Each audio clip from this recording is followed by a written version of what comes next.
Alegrei-me quando me disseram: amém. Louvado seja o nosso Deus. Muito bem, abra sua Bíblia no livro do profeta Daniel, capítulo 6. Se você precisar olhar no índice, pode olhar. Tem gente que é rapidinho, né? Embaixador do rei, mensageiro, já vai rápido, né? Daniel, capítulo 6.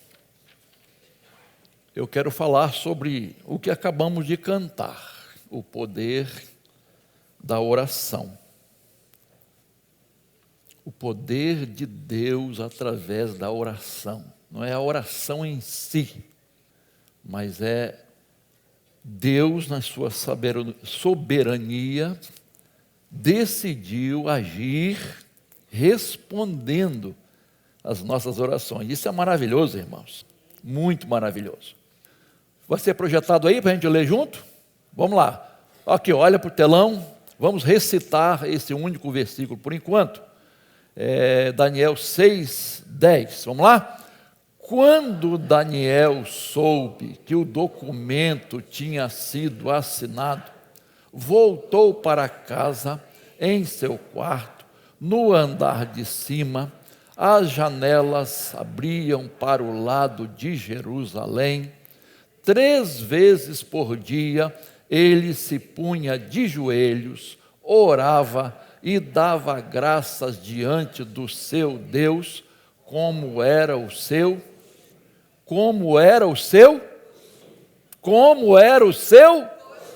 glória a Deus. Irmãos, só quem tem uma vida de oração sabe que há um poder transformador que envolve a oração, a vida de oração. Primeiro, irmãos, esse poder transformador age em quem ora. Só o fato de você estar em oração já é uma bênção. Independente se você vai receber resposta ou não, o fato da pessoa estar na presença de Deus, em comunhão com Deus, reservando aquele tempo exclusivamente para Deus, já é uma grande bênção. Mas o poder transformador, irmãos, começa em nós. A oração primeiro precisa trazer transformação para nós. Independentemente, repito, da resposta de Deus, se as circunstâncias vão mudar ou não, a transformação precisa acontecer em nós. Eu vou dar um exemplo só para ficar bem claro. Paulo orou 3 vezes pedindo a Deus o quê? Livramento de um quê? Espinho na carne. Tira. Jesus tirou, irmãos? Por quê? Porque aquele espinho era bênção na vida dele. Para ele não se exaltar, para não ter soberba. Aquele espinho era usado por Deus para que ele ficasse humilde. Então, Deus não mudou a circunstância. Deus não tirou o problema, mas mudou Paulo. E como transformou a vida dele. Então, queridos, eu quero usar aqui o exemplo do profeta Daniel. Você sabe muito bem a história do profeta Daniel, que é linda demais. E ele foi proibido de orar. Proibido de orar. Durante quantos dias? Isso mesmo que você pensou. 30 dias. 30 dias. E daqui a pouquinho vamos falar mais detalhes sobre isso, né? Se não, ia desobedecer um decreto real. E quem desobedecesse ia ser jogado no rio. Não, na cova dos leões. E a história é bonita, as crianças conhecem. né, que aqueles leões ficaram mansinhos, pareciam que eram vegetarianos, né, tranquilos ali, porque o Senhor enviou o seu anjo. E esse episódio, irmãos, tem assim, eu quero tirar algumas lições do contexto deste episódio, baseados nesse tema, o poder da oração. O que a oração faz na nossa vida, produz em nossa vida. Os frutos, vamos dizer assim, da oração. Primeira coisa que eu quero destacar, a oração, irmãos, nos destaca dos demais. Olha, deixa a Bíblia aberta aí, por favor. Versículo 1. Dario decidiu constituir 120 sátrapas para que administrassem todo o seu reino. Sobre eles, colocou 3 presidentes, dos quais Daniel era um, aos quais estes sátrapas deveriam prestar contas, para que o rei não tivesse nenhum prejuízo. Verso 3. Então o mesmo Daniel se destacou entre os demais presidentes e sátrapas, porque nele havia um espírito excelente. Olha só o que acontece. Entre os 120 governadores e 3 ministros, Daniel se destacou. E o rei pretendia colocá-lo como o primeiro ministro, isto é, o responsável por todos os outros, para administrar e comandar todos os outros. Daniel, queridos, a gente, assim, o que nós entendemos é que Daniel não era uma pessoa mais inteligente. Tinha um QI 120 e poucos, 30. Não, a ideia não é essa. O que a Bíblia diz é que havia algo diferente de inteligência, que era sabedoria, que vinha de Deus. E o verso 3 explica: nele havia um espírito excelente, havia algo sobrenatural. Sobrenatural. Sabe por quê, irmãos? Ele era um homem de oração. Daniel era um homem de oração, irmãos. Ele se destacou dos demais, porque ele era um homem de oração. Repito, ele não tinha um QI, ele não destacou por causa do seu QI. Ele não se destacou por causa da sua beleza exterior, lindão. Não era por causa da roupa de grife, de marca que ele usava. Não era o seu carro, sua casa, seus bens. Não eram os seus diplomas, seus estudos, seus cursos. Não era a sua força física, como Sansão. Não. Ele se destacou porque era um homem de oração. E você sabe muito bem, estudando a Bíblia, o que nos destaca dos demais, o que destaca um cristão ou um crente dos demais é sua vida espiritual, a sua comunhão com Deus, sua vida de obediência, sua vida de oração. É isso que nos destaca dos demais. Quando você lê Tiago, capítulo 5, versos 17 e 18, olha só. Elias era um homem semelhante a, sujeito aos mesmos sentimentos ou paixões, e orou com fervor para que não chovesse sobre a terra, e por 3 anos e 6 meses não choveu.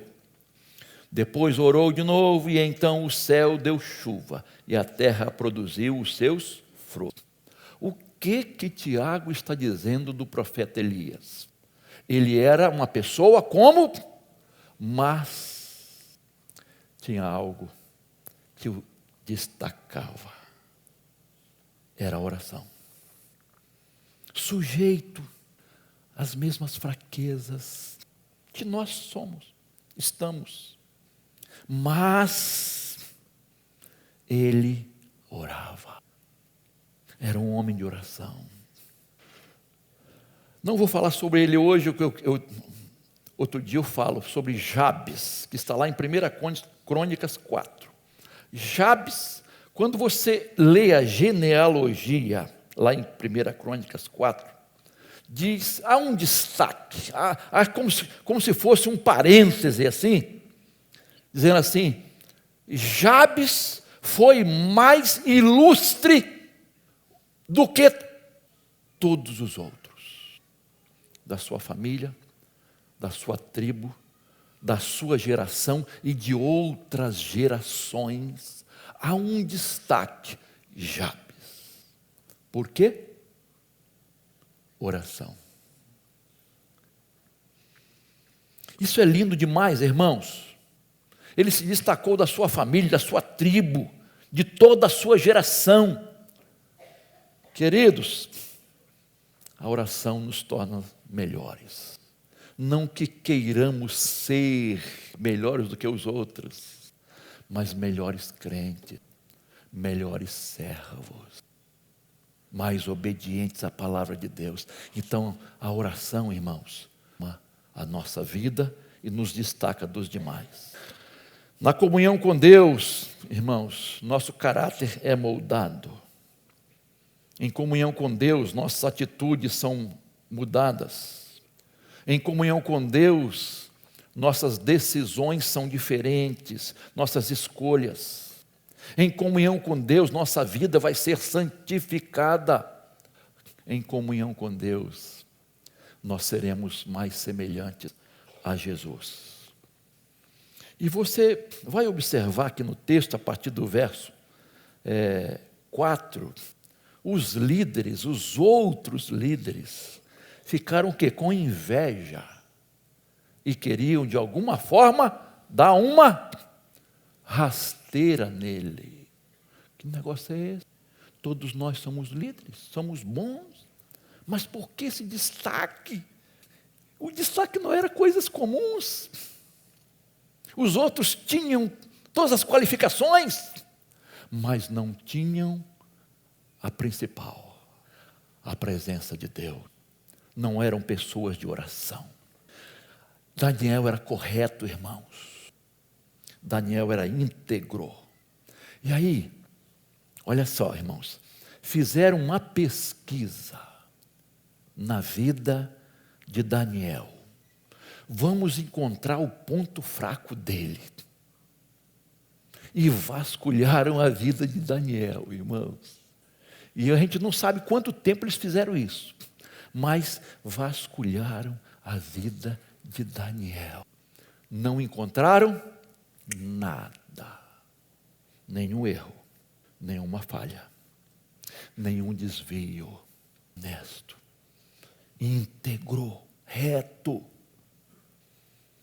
E aí eu fico pensando, irmãos, se fizessem uma pesquisa na nossa vida, vamos olhar as câmeras, né? As câmeras escondidas. Se tivesse câmera por tudo quanto é lado, vamos vasculhar, vamos ver aqui, vamos perguntar, vamos fazer uma CPI da sua vida. Vamos passar aqui no telão. E aí não, pastor, aí já, né? Aí já está chegando o juízo final. Mas se fizessem isso da sua vida, iriam encontrar alguma coisa? O que encontrariam? Se vasculhassem sua vida pessoal, sua vida secreta. Alguém já disse que nós temos, nós somos, primeiro, o que os outros pensam de nós, o que nós pensamos de nós mesmos e o que Deus sabe, não pensa não, sabe que nós somos. Você já parou para pensar isso? Deus sabe quem nós somos. Agora, o mais incrível é que Ele continua nos amando, irmãos. Deus sabe quem eu sou e continua me amando, irmãos. Alguém disse também que nós temos 3 tipos de vida: vida pública, vida privada e a terceira, vida secreta, que ninguém sabe. Será que não sabe, não? Hoje, Daniel fizeram essa pesquisa toda, não encontraram nada ilegal, imoral, nenhum erro, nenhuma falha, nenhum pecado na vida dele. Este homem era um homem de Deus, um homem de oração, e isso é simplesmente maravilhoso. Segunda lição que quero tirar aqui, irmãos, veja aí o verso 7 agora. Vou tomar água aqui para poder desobstruir. Verso 7, a oração nos fortalece contra os inimigos. Todos os presidentes do reino, os prefeitos e os sátrapas, conselheiros e governadores concordaram em que o rei baixe um decreto e sancione um interdito, ordenando que todo aquele que nos próximos 30 dias fizer um pedido a qualquer Deus ou a qualquer homem, e não ao Senhor, rei, ó rei, seja jogado na cova dos leões. Irmãos, quando uma pessoa é íntegra, quando ela fala a verdade, quando ela procura fazer o que é certo e não se corrompe, ela vai ter gente que fica descontente, que vai ficar incomodada, vai ficar meio ressabiada. Você pode ver no serviço aí, há certos cargos, inclusive, por exemplo, públicos, militar, policial civil, se a pessoa não se enquadrar, não entrar no esquema, e é chamado de quê? É desconfiado de quê? Deve ser um X9. E às vezes sofre perseguição, ameaças contra a pessoa, com a família, e uma série de coisas.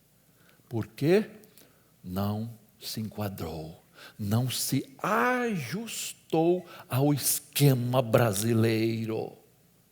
É assim mesmo. Brasil é assim mesmo.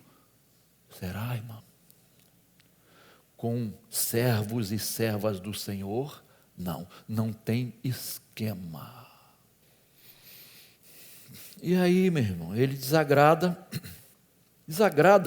aos outros, e eles, é interessante como os maus se unem.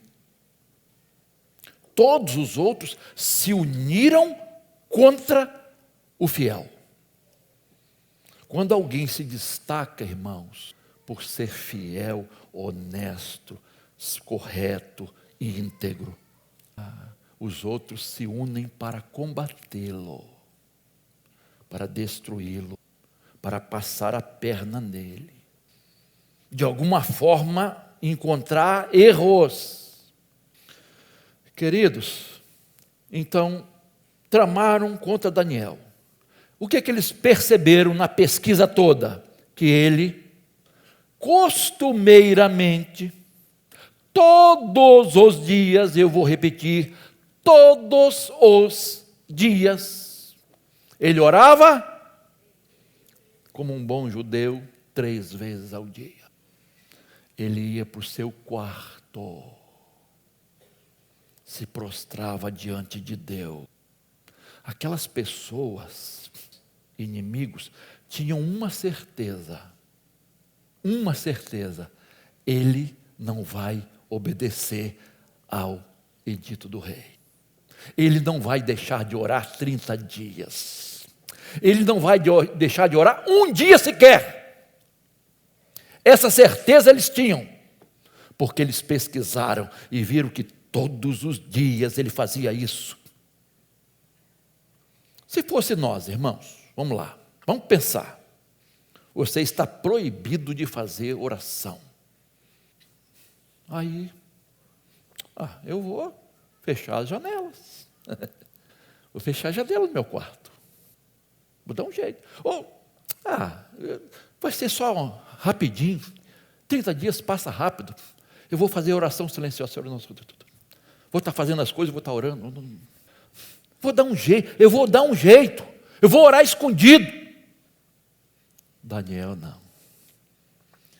Esse é meu costume. Eu tenho encontro com Deus. Eu tenho encontro com o Rei dos Reis, Senhor dos Senhores.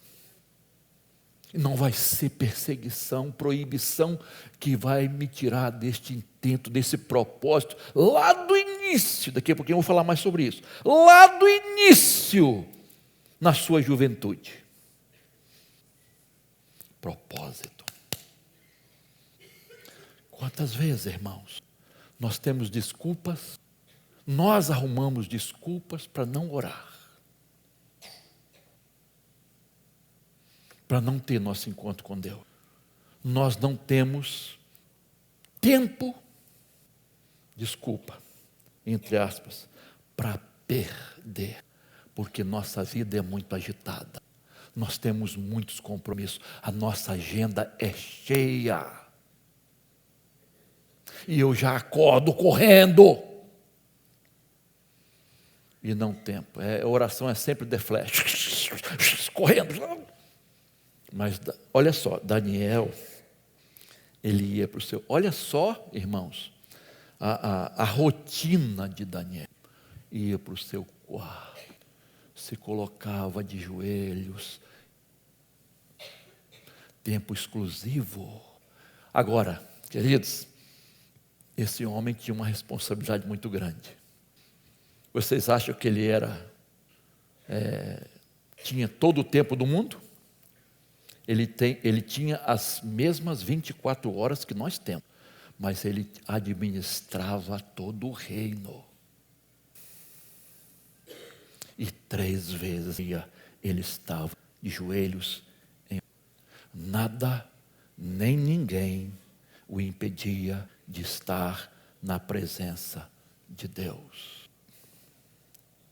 Há uma história, eu já contei aqui, já tem um tempo, que da rainha Vitória foi falar com...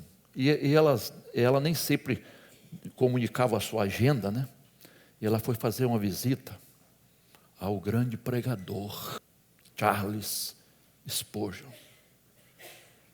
E chegou lá, na casa dele, de surpresa. E aí a esposa falou eu vim aqui conversar com ele. Aí a esposa disse, ele está em oração. E ele não gosta que ninguém interrompa. Mas era a rainha que estava lá na casa dela, gente. Olha que privilégio. Era a rainha. E ela esperou um pouco. E cadê que o homem sai do quarto? Cadê que o homem sai? Cadê? Aí ela, disfarçadamente, foi lá. Abriu assim um pouquinho a porta. Rainha Vitória está aí querendo falar com você. Aí antes de fechar, ela ouviu ele falando assim, diga a ela que eu estou em audiência com o Rei dos Reis e não posso atendê-la agora. E aí, como essa mulher ia falar para a rainha isso? Aí falou. Aí a rainha disse assim, mais do que nunca, eu sei que eu preciso falar com esse homem. Agora mais do que nunca. Queridos, nós precisamos ter uma rotina de oração. A oração tem que estar na sua agenda e na minha agenda.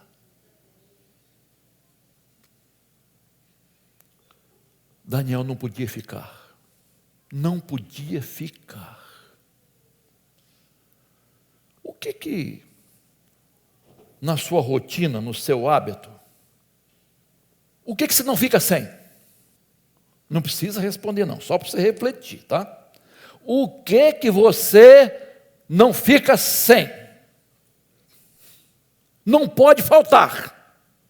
Não pode faltar no seu dia a dia. O quê?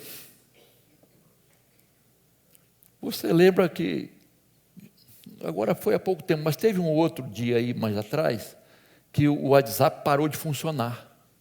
Vocês lembram? Foi um caos. Foi um caos. Irmãos, você não pode passar sem o quê durante o dia? Ah, pastor, mas é trabalho, é compromisso. Tudo bem, não estou questionando isso.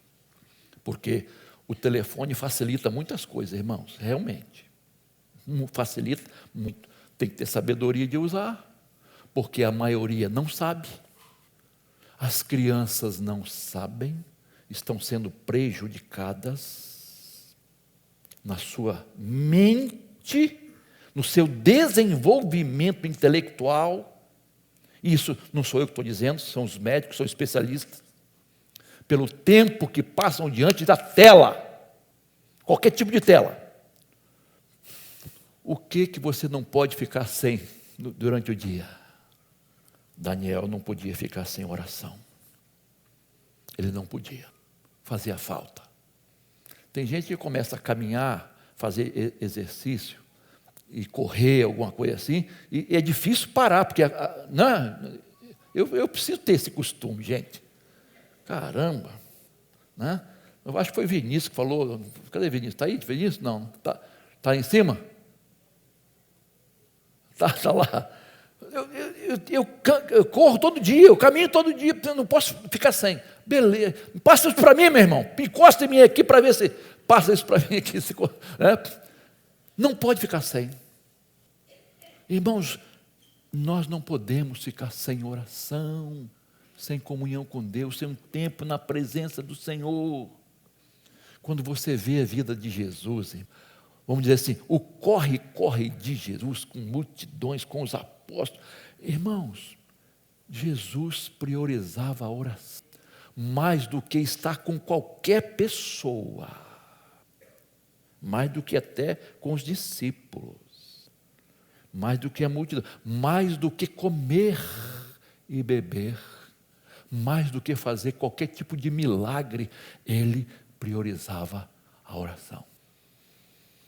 Nós precisamos entrar na escola de Jesus, na escola da oração de Jesus, porque ela tem ficado em segundo plano nas nossas vidas. Terceira lição que eu quero tirar aqui: a oração nos capacita a enfrentar as provações. Verso 16. Então o rei ordenou que trouxessem Daniel e o jogassem na cova dos leões. E o rei disse a Daniel: o seu Deus, olha só, um rei incrédulo, que sabia das virtudes de Daniel, o seu Deus, irmão, a quem você serve continuamente, que ele o livre. Irmãos, são palavras de um homem incrédulo, mas que via a vida deste servo de Deus. O seu Deus. Alguém pode dizer isso para você? Para mim? O seu Deus, a quem você serve continuamente. De alguma forma, este homem acreditava na fé que Daniel tinha. Irmãos, isso é muito lindo. É muito bom a gente saber, irmãos, desde logo, que a oração A vida com Deus, a comunhão com Deus, não nos isenta de passar provações. Pelo contrário, às vezes nós enfrentamos provações por causa disso. E Daniel, Misael, Ananias e Azarias, você conhece a história, que estavam no cativeiro, eram pessoas de oração, jovens de oração, desde o início, lá do capítulo 1 de Daniel. E eles passaram por muitas provações, mas eles não se curvaram diante de homens e de ídolos. Eles se mantiveram de pé, enfrentando fornalha, cova de leões, fofocas, traições, decepções, críticas. Mas por que eles se mantiveram de pé? Porque os joelhos estavam no chão. Os joelhos estavam no chão. Vida de oração. A perseverança em oração nos faz enfrentar as lutas, dificuldades, provações que nós passamos. Agora deixa eu fazer um destaque muito especial. Preste bastante atenção. Nós estamos aqui no capítulo 6 de Daniel. Daniel tinha aproximadamente 84 anos, né? Estudiosos já fizeram esse cálculo, 84 anos. No capítulo 1, ele tinha por volta de 14, 15, 16 anos, mais ou menos. Olha só, quando ele foi para lá. Lembra da comida e tal? Você sabe da história, tá? Então, do capítulo 1 ao capítulo 6, passaram-se 66 anos. Daniel aqui, repito, com 80, 84 anos. Durante 66 anos, ele tinha a mesma postura. Ele não mudou. Sua vida de oração, de consagração, de fé, de temor, de obediência a Deus, durante 66 anos não mudou. Passaram-se reis. Nabucodonosor, me ajuda, Belsazar, Dário ou Dario, e ainda depois teve um quarto que foi Ciro, não é? O persa, que conquistou a Babilônia e foi um instrumento de Deus para abençoar o povo de Deus, para libertar e abençoar o povo. Enfim, 4, vamos botar 4. Durante esses 4 reis que passaram pela vida dele, irmãos, Daniel não mudou. Seu compromisso com Deus não mudou. E é interessante, no capítulo 5, verso 13, o rei Belsazar disse a Daniel assim: você é o mesmo Daniel que meu pai consultou, que revelou o sonho? Você ainda é o mesmo? Olha que pergunta, irmãos. Você ainda é o mesmo? Ah, irmãos, quando eu li isso aqui, meu coração tremeu. Você ainda é o mesmo homem de Deus, o mesmo homem de oração, de consagração, de comunhão com Deus. Às vezes nós mudamos, irmãos, e às vezes não mudamos para melhor. Perdemos o primeiro amor, perdemos aquela fidelidade, aquela consagração, aquela dedicação. O mundo vai esfriando o nosso ardor missionário, ardor evangelístico, ardor de fidelidade, ardor de amor à obra, à igreja de Jesus. O tempo vai passando e essas ondas vão levando muitos crentes. Mas Daniel não mudou. Continuou fiel a Deus, perseverante, em oração, em obediência a Deus, em honra, temor ao Senhor. Meu irmão, minha irmã, não deixe o mundo, as coisas desta vida passageiras, mudar seu propósito. Tem gente que faz um propósito diante de Deus, daqui a pouquinho, esquece. Senhor, o Senhor sabe, né? Ainda tem essa frase, irmãos. Deus sabe. Como sabe, irmãos? A oração nos capacita a vencer as provações, lutas, dificuldades, tempestades. E estas coisas nos aproximam mais de Deus. Essas coisas nos fazem testemunhar de Deus. Por último, a oração nos faz vitoriosos. Do versículo 19 ao 28, fala da vitória de Daniel, que você conhece de cor e salteado. Mas veja o verso 19. Pela manhã, ao romper do dia, o rei se levantou e foi depressa à cova dos leões. E achar o que lá? Ossada, né? Aparentemente, ossada. Verso 20. Ao se aproximar da cova, chamou Daniel com voz triste. O rei disse a Daniel: Daniel, servo do Deus vivo, será que o seu Deus, a quem você serve continuamente, conseguiu livrá-lo dos leões? Verso 21, Daniel respondeu: a voz veio lá de dentro. Que o veio viva eternamente. Verso 22, o meu Deus enviou o seu anjo e fechou a boca dos leões, para que não me fizesse mal algum, porque fui considerado inocente diante dele, e também não cometi nenhum delito contra o Senhor, ó rei. Olha só, primeiro, eu não fiz nada contra o meu Deus. Primeiro, não errei contra o meu Deus. Eu não vacilei contra o meu Deus e nem contra o Senhor. O rei ficou de coração pesaroso, achando que poderia, né, embora ele já conhecesse, né, a vida de Daniel, mas vamos ver, né, sei lá, né, não sei. E aí ele diz: servo, Daniel, servo do Deus vivo, será que o seu Deus te livrou? Olha só, irmãos.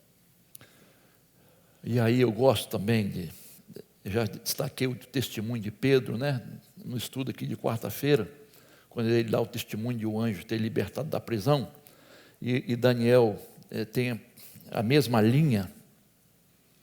Ele não diz assim: eu consegui vencer os leões. Eu. Já viu o testemunho de muita gente? Porque eu. Testemunho, deixa de lado.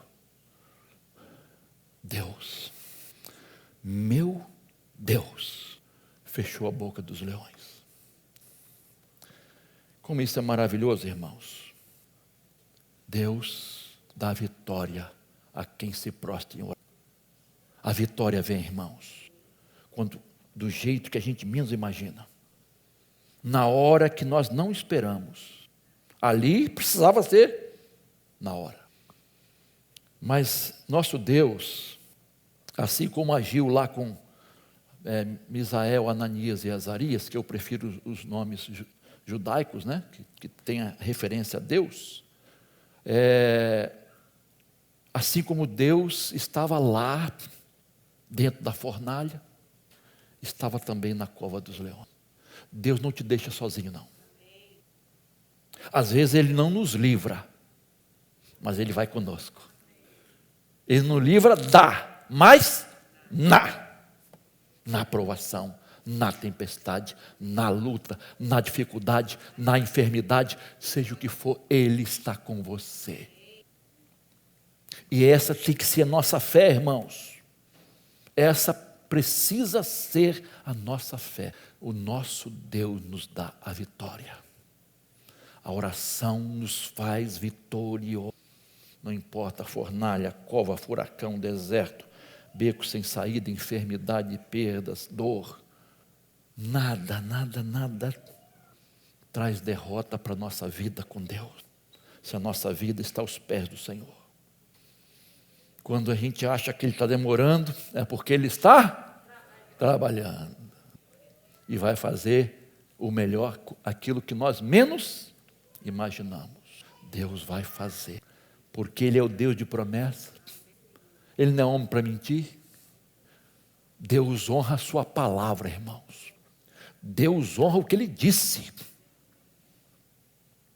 E nós podemos confiar.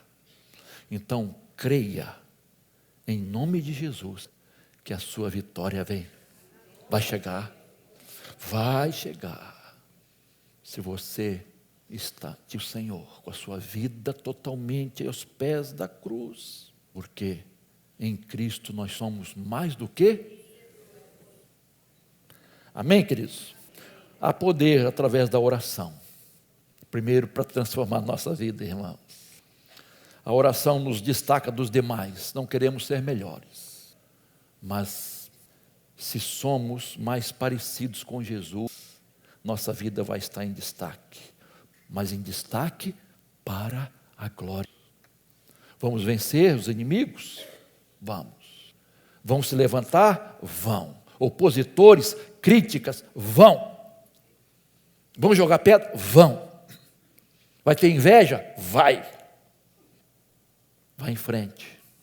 Vai em frente. Eu gosto do livro de Neemias, porque diante de Cristo fizeram tanta coisa contra Neemias. Sabe como ele respondia? Oração e trabalho. Oração e trabalho. Oração e trabalho. Oração e trabalho. Oração e trabalho. Oração e trabalho. Não posso parar. Porque a obra que eu estou fazendo é grande, é a obra de Deus. Para não, irmão. Não deixa ninguém parar a sua vida, não. Não desiste, não, Cristolândia. Vai em frente. Vai em frente, meu irmão. Vai confiante. Não confie em você, não. É importante você ter disposição, bom ânimo. Mas confie no Senhor. Sua vida está nas mãos do Todo-Poderoso. É Ele que te capacita a enfrentar as provações. E a vitória vem do trono dEle. Das mãos do Todo-Poderoso. Você crê nisso? Amém? Glória a Deus. Que o Senhor nos ajude a não só entender a sua palavra, mas praticá-la no nosso viver, para a glória de Deus.